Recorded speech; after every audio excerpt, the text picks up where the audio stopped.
en la columna de turismo, que está ella, la número 1, que la rompe en las redes. Estamos hablando de Agus Boga, con Viajá con Agus. ¿Cómo andas, Agus? ¿Todo Mickey? ¿Todo bien ustedes? Qué rápido pasan las semanas. Ah, ¿viste? Los 15 días parece que son... Terrible. Volando. Agus, si le tuvieses que decir algo a tu yo del pasado, ¿qué le dirías? Esa Agus de 12 años, de 10 años, que se anime, en Necochea. Que no tenga miedo, que se anime, que confíe más en ella. Creo que Ahí eso va. le diría. Muy bien, me encanta. Eso. Bueno, Agus, lo contaba al principio del programa, vamos a hablar hoy de los parques nacionales. Sí, si bien hemos hablado en columnas anteriores como de los destinos puntuales, nunca hablamos de qué los enmarca, ¿no? O sea, nuestros parques nacionales Argentina tenemos un montón, ¿sí? Entonces hoy quiero hablar no de un viaje de playa ni de ciudad, sino de esto profundo, los parques nacionales del país. Cuando hablamos de definir un parque nacional, hablamos de que es un área que está protegida. Es un ecosistema protegido por ley. O sea que no puedo ir como Pancho a tomar unos mates y tirarme al pasto, por ejemplo. Generalmente los parques nacionales, por ejemplo, los más conocidos como Iguazú o Parque Nacional Los Glaciares, tienen su entrada que uno va y obviamente tenés que estar acorde a o sea, hay reglas que cumplir. Están los senderos, tal vez. Exactamente, los senderos o pasarelas. Ahí va. Uno cuando ve en cataratas argentinas, ponele, tenemos 3 senderos: inferior, superior y garganta del diablo. Son los 3, que están totalmente señalizados. Hay unos que son más accesibles para gente por ahí con movilidad reducida, que necesita determinadas condiciones. Y siempre tratan de ser que estén lo más adaptados posibles. Tremendo, estamos viendo imágenes, claro. Sí. O sea que yo, teniendo en cuenta que es un área protegida, ¿no? Que hay un sendero, yo no puedo hacerme loquito y mandarme y meterme al agua. Por eso está protegido. Por eso en los guardaparques también. Uno por ahí los ha escuchado nombrar o ha visto. Es un laburo re importante, porque conservan la naturaleza desde su lado humano, pero si bien obviamente teniendo todos los recaudos y se estudia para eso, y son horas y horas. Y están del lado, viste, cuando dicen, no, haces turismo, no están del lado del cliente o de la demanda turística, están del lado del ecosistema. De preservar. Claro, porque hoy en día trabajo directamente. Total, si la humanidad no conserva hoy en día lo que tenemos, se extingue. Se viene a pique. Y es así.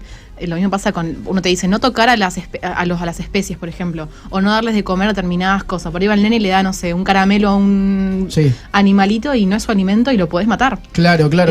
Hablaba de eso, en Iguazú de muchos los cuatíes, capaz lo han visto nombrar. Sí. Son esos bichitos que aparecen y te saltan encima, tener mucho cuidado. Los monitos te chorean en la parte donde termina, que los se monos sientan a comer, te van y se te tiran a la mesa y te chorean. Total. Eso es terrible. Vos sabés que a mí me pasó, Agus, de ir a Cerro La Cruz, ahí en Misiones creo que es, donde fui a la selva misionera, en área protegida. Me pareció fascinante, porque aparte está, ni hablar que uno dice, bueno, voy como turista, conozco algo distinto que no es tal vez las cataratas, sino me voy metiendo en la selva, pero también que esté protegido también te protege a vos. Porque vos sabes que vos vas en un camino guiado, o sea, en el sentido de que está cuidado, que no te vas a cruzar con un oso, o sea, que no va a haber algo, viste, que te suceda incluso hasta negativamente para uno. Total, el mantenimiento de eso es fundamental porque cuida tanto a los humanos que permiten que vayamos a visitar como atractivo turístico, y también a los que se prestan, los protagonistas, que es la naturaleza. Claro, pero por ejemplo, en un parque nacional puede que haya, no sé, un avistamiento. Por ejemplo, a mí me pasó en eso de ir a meterme en la selva, pero también ir a un mariposario, ir a un lugar, no sé, que podías ver toda la parte de la vegetación desde arriba. Total. Y te pregunto también un poco eso.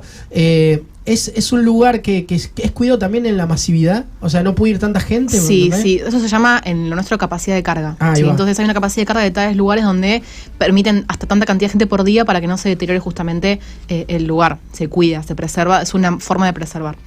Y hay mucha ignorancia en el tema, porque digo, mucha gente no sabe. ¿Cuántos parques nacionales? O mismo por ahí los adultos con los chicos, que por ahí tienen que tomar recuerdo, decirles, mira, no le des de comer al pajarito porque no puede comer eso, o mismo hay lugares que te venden la comida específica que puede comer ese animal. Claro. Es como la experiencia, los zoológicos, tema capaz no tiene mucho que ver, pero viste que a veces ibas y comprabas en el shopping y te daban la semillita que podía comer, no sé, el monito. Entonces todo eso son formas de preservar, si bien los zoológicos es un tema que no viene al caso y no está tan bueno, pero pasa.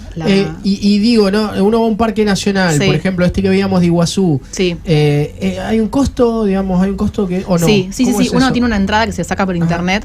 Generalmente, yo siempre sugiero sacarla unos días antes de llegar por el tema del clima, porque el clima es tan impredecible que por ahí decís, no sé, lo saco para dentro de 2 meses y por ahí ese día te llovió y es un garrón. Si en el clima tropical puede pasar, pero hay entradas para jubilados con un descuento, para residentes, para no residentes. Aquí se paga una entrada y vos vas el tiempo que quieras, en el día. cuando abre el parque hasta que cierra. Lo mismo que en el Parque Nacional Los Glaciares, en todos los parques nacionales de Argentina hay una tarifa que se cobra, porque está protegido justamente. Ese dinero va destinado a el mantenimiento del lugar. Qué lindo, qué lindo. En Argentina hay más de 4 millones de hectáreas protegidas por la creación de parques nacionales. Desde selvas, desiertos, glaciares, esteros, hay un montón. O sea, uno ve el Iguazú, pero también tenemos los glaciares. Ese contraste de nuestro país tan lindo hace que también, obviamente, esos lugares se protejan para que el turismo sea justamente sustentable y que sea lo menos, que tenga el menos impacto posible de acá al futuro. No, y pienso, bueno, ahí estamos viendo, mirá, el glaciar y todo lo que conlleva eso. Algo que me llamó mucho la atención en el glaciar, cuando caminé, yo le pregunté a los guías, ¿cómo hacen para que ustedes estén seguros de que nosotros pasamos caminando y no se hunda? Claro. Sí, que no sea hueco abajo. Total, todos los días pasan y miran y pasan las maquinitas y chequean que el camino que uno hace, ese recorrido tan lindo, esté en condiciones. Total, ahí va. Y el glaciar se va moviendo, entonces cada vez todos los días es diferente lo que hacen. Claro. Eso fue re loco. Nada que ver, pero bueno, pienso, cuando grabamos el video con los de Fuera del Casting sucedía mucho esto de que fuimos acantilados y hay zona de derrumbe. No podría Mar del Plata tener tal vez un parque o algo, digo, no sé, un lugar que en este caso, ¿no? Afectaría si se te derrumba arriba, ¿me entendés? Justamente... Sí. ¿Podría protegerse eso o no? Yo creo que, no sé si a la escala de un parque nacional, pero creo que yo he visto carteles en los acantilados, por ejemplo, dicen, por favor, no acercarse a este perímetro, por ahí un poco más de eso, ¿no? Para que se eviten, o la gente, vieron gente que se tira, ponerle, no sé, va a la playa y se tira de un acantilado y se mata. Parapente también, sí. Se pone a tomar mate a 2 metros de la total, del acantilado. Y desde el desconocimiento, porque no es que lo hace a propósito. Sí. Entonces, por ahí, aplicándolo a la escala más chiquita de nuestra ciudad, estaría bueno. No, porque pienso también en los que estudian turismo, por ejemplo, que tal vez tener un guardaparque local, en la zona del bosque, tener alguien que... Creo que hay, porque en Necochea, por el que es más chiquito, está el Parque Miguel Lilio, yo siempre he visto las camionetitas que van como chequeando. El tema de incendios también es muy importante. Total. Viste que hay como si fueran esos relojitos que te dicen probabilidad de incendio, menor, alta, baja, depende. Esos son obviamente también como redes de contención que uno tiene para la preservación del lugar. Pienso, sí, Pipi, que el bosque Peralta Ramos, ¿no? Sería como el lugar... Sí, en ese sentido de Mar del Plata, me parece. Claro. Pero lo tendrían que haber dejado vacío. Sí. Yo creo que hay, tiene que haber, por ahí lo desconocemos, pero... Sí, yo creo que el único lugar así protegido, entre comillas, que había era lo de al lado de Aldo Civi.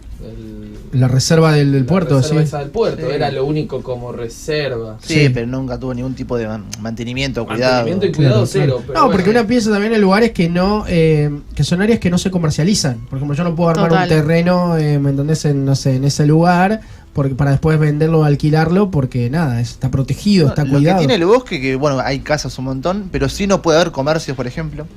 Esas cosas un poco se preservan lo que es el verde y el aire puro. Total. Sí, y hoy traje una definición, ya medio que la hablamos, pero la quise traer para leerla, que un parque nacional no es solo un lugar lindo para ir de paseo y sacarse fotos. Es un ecosistema protegido por ley, donde la naturaleza tiene la prioridad. Significa que no se puede construir ni explotar comercialmente, hay guardaparques y se protege la flora y la fauna y el agua también, y también como la memoria cultural de los pueblos originarios, ¿sí? Entonces ahí... Eso surgió, se cuida porque alguien arrancó desde un momento hasta hoy, y toda esa historia y cultura también, no solo lo natural también, sino lo cultural, también se preserva. Yo tuve la suerte, estoy viendo acá también un poco los parques, de ir al Palmar, Entre Ríos, ahí que están, las palmeras, es muy lindo. Y también pasaba eso, ¿no? Que están en un lugar donde uno ve a veces lo de Discovery Channel, que vos decís, che, está una tranquilidad, naturaleza pura, en un país tan rico. Tener esa posibilidad es un montón. Es tremendo. Y está bueno que haya eso, ¿no? De que se preserve, que se cuide. Después el Esteros de Liberá en Corrientes también es un santuario de flora y fauna, de carpinchos, un montón de especies. Los Alerces en Chubut, también es uno de los bosques más antiguos del mundo. Lo estamos viendo. El Impenetrable en Chaco, también del Yaguareté. Claro, que está el yaguareté, que está en extinción, ¿no? En peligro de extinción. Sí, eso hay un montón de especies que están en peligro de extinción, y obviamente que uno trata de... Sé que hay gente especializada que lo protege, que está todos los días luchando por eso. Como hablamos recién fuera del aire, en el Parque Nacional de Iguazú, en la parte de Brasil, uno cruza y está el Parque de Aves. Que en el Parque de Aves tenés aves millones, mariposario, un montón que se suele combinar con el parque, con la parte brasilera, porque es más chiquita que la Argentina. Vos pensás que las cataratas, un 80% es Argentina y un 20% es brasilera. Claro. Entonces el parque de Brasil lo haces en una mañana por ahí. Total. Entonces para completar el día, cruzas al parque de aves y es una experiencia súper linda. Pienso en esto del turismo tal vez un poco más consciente, ¿no? De la naturaleza. ¿Qué se puede decir, por ejemplo, cuando uno va a un parque nacional? Sí. ¿Qué digamos, no sé si reglas, pero consejos podemos tomar para, viste, decir, che, no hagan esto, lo otro? Sí, el tema basura, o sea, uno cuando, no sé, no dejar basura, llevarte una bolsita y tirar tus residuos con vos mismo. Si compras algo para comer el papelito, guardártelo, no lo tires, o tirarlo en los tachos de basura correspondientes. Seguir el tema de los senderos habilitados, no querer, por ejemplo, no sé, la foto. Respetar el sendero, capaz, yo he visto gente nenes que si los padres los ponen arriba de la baranda y vos decís, es un peligro. Sí. Es un peligro y por algo está y por algo hay que cuidarlo, porque obviamente pones en riesgo tu vida y la del resto. ¿Y todos los parques nacionales tienen la parte turística o hay algunos sé que hay varios algunos más conocidos tal vez, pero algunos otros que no tanto. Que no tienen. Sí. Parques nacionales, si nos ponemos a hablar, hay un montón. Los más conocidos, como te digo, son los más turísticos. Cataratas, el glaciar, bueno, lo que hablamos recién de Chaco, pero bueno, hay un montón también de áreas protegidas que no son turísticamente conocidas, que todos los días se lucha por preservarlas. Está bueno que digamos, el guardaparque o la persona que estudió turismo tiene que adentrarse mucho más en por así decirlo, en la ecología, la biología. Sí, ¿no? Hay un montón de ramas ahí. Está bueno eso, porque es algo diferente. Es que es una actividad que se trabaja en conjunto, porque ahí trabaja también, o sea, guardaparques desde toda la cadena, ¿no? De nosotros los agentes de viajes hasta el proveedor, que es nosotros, el mayorista que nos da la entrada, el guía que te va a guiar, el que te va a llevar al aeropuerto. O sea, es toda una cadena que hace que tu experiencia sea buena, y ahí está en vos y en cada uno, en la conciencia de uno, ser sustentable, y que es una frase que decía turismo consciente sin dejar huella, ¿no? O sea, eso. Sí. Disfrutar, pero dentro de todas las. Y Agus, si tuviese que darme un top 3 de los parques de nuestro país, ¿cuál dirías? Para mí un top, o sea, Glaciares y Iguazú para mí son los que están ahí peleando el podio. Uno. Lo comparten el uno. Es impactante. No podés cambiar uno por otro. No podés. Y el tema del glaciar, uno dice, bueno, Perito Moreno. Es como, y no hay millones más que el Perito Moreno de Glaciares. Es como el que se más turístico, porque es el que te deja ver una panorámica más linda y el que se puede como acceder por las infraestructuras, pero hay millones de glaciares como el Upsala, el Espedacini, que uno los puede navegar, y hay un montón de otras alternativas más. Pero creo que esos son los dos tops para mí. Para escapaditas de fin de semana también van. Como siempre hablamos. Pero es un tema que me re gustaba para traerlo, porque no es el destino clásico. No vamos a hablar de Caribe, vamos a hablar de... No sé. Y además el que lo visita realmente lo valora más. Porque por ahí vos vas a... Yo experimenté eso de hecho, a mí me pasa que yo no conozco, tengo familia en Misiones, yo lo he contado, y no conozco las cataratas.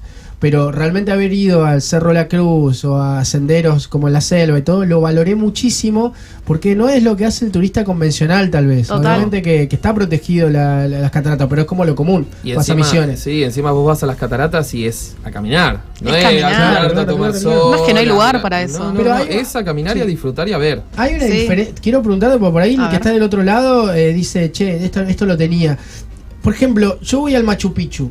Estamos hablando de no nada que ver, no es un parque nacional, es una experiencia más cultural, ¿entendés? El Machu Picchu, el Cristo Redentor, no son parques nacionales. Claro, no. No. Tienen sus categorías de clasificación para el turismo, pero como parques nacionales esto es un ecosistema protegido para eso. Claro. Es así. Hay parques nacionales alrededor del mundo. Yo hablo de Argentina, pero hay en todo el mundo. Claro, pero para trazar diferencias decís, bueno, el Machu Picchu o pienso en el Cristo Redentor, va mucha gente, es muy masivo, y es algo más cultural que más ecológico, por así decirlo. Por así decirlo, sí, Machu Picchu no sé hasta dónde, porque también tiene su potencia ecológica. Habría que ir a lo finito y la clasificación, deben tener su clasificación puntual, la verdad la desconozco. Eso lo hace es más arquitectónico, me parece. Es el patrimonio cultural, claro. y sí, hay otra... La OMT, ¿no? Claro, eso, los objetivos de desarrollo sustentable, los estudiamos en la facultad, un beso a mis compañeras, me acuerdo de los ODS, que todo se relaciona. Wow. No sabes lo que es la garganta del diablo. Tremendo. Bueno, esa justo hay que tener el caudal de agua. A veces pasa que por ahí hay tanto caudal que se cierran los senderos. Capaz han escuchado nombrar el otro día. Sí. Sí, es un garrón, porque uno dice, bueno, pero puede pasar porque es naturaleza y no lo podés controlar. Lo mismo que el clima, la lluvia, es cuestión de suerte. Espectacular. Agus, la verdad que un placer enorme, como siempre. ¿Qué viaje se te viene ahora dentro de poco? ¿Tenés alguna...? Hay cositas, ya se van a enterar. Qué lindo. Bueno. Sí, Pipi, ¿querés decir algo? No, qué lindo viajar. Ay, sí, chicos, lo mejor. Bueno, yo no me voy... un día nada más a Buenos Aires, a Loma de Zamora me voy. Está muy bien, pero cualquier lado es lindo. Es verdad, es lindo, lindo. Sí, ¿qué me recomendás? Porque voy a viajar el 13 de julio con Laurita de la Feliz Tour. Me voy a Buenos Aires nocturno. Buenos Aires nocturno. Y algún teatro, tenés que ir a la calle corriendo. Ahí va, pero ponele Puerto Madero, viste, medio tour de bar, esas cositas. ¿Qué me recomendás? Sí, ahí por Palermo Sojo, ahí en Instagram tengo un montón de lugares recomendaditos para ir, cafecitos, cervecerías. Hay un bar que lo van a ver en mi Instagram, unos tragos así medio de autor, algo así como distinto. Tengo varias recomendaciones de turismo de escapaditas. Ay, qué lindo, así que ahí lo buscan. Agus Bou pasó acá por la nave de Vorterix. Agus Boga, viajá con Agus B, con la larga al final. Encuentran ahí tips, recomendaciones, me pueden preguntar lo que quieran. Extraordinario, gracias Agus. Gracias, chicos. Chicos, vamos a escuchar un poco de